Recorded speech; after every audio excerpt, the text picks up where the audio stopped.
Aku punya sahabat, nama dia Aiman Api. Tapi itu bukanlah nama sebenar dia.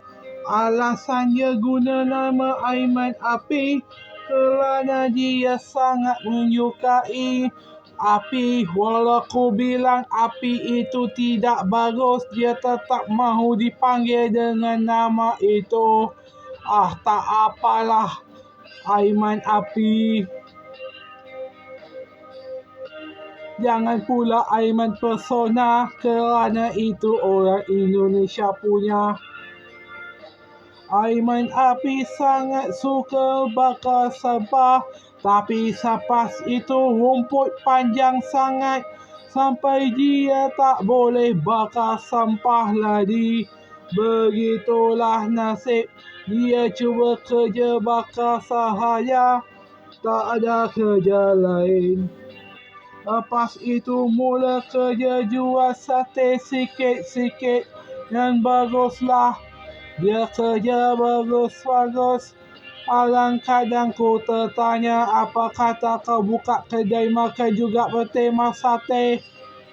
Aiman Api, bukan Aiman Sate ya. Begitulah nama dia. Aiman Api suka sangat masak, tapi bukan main api. Baik-baik dia orang dewasa, bukan orang pelik-pelik.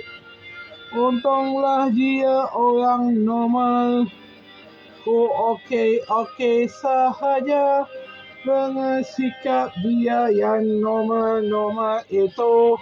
Jangan dia pelik macam orang lain yang suka menyusahkan masyarakat. Aiman Api, suruh baguslah kau pilih bekerja. Jangan pula kau terlalu api sampai bergaduh. Kotor marah, kotor itu. Kau tetap sabar walaupun kau panggilan kau Aiman Api. Lucu sekali. Oh.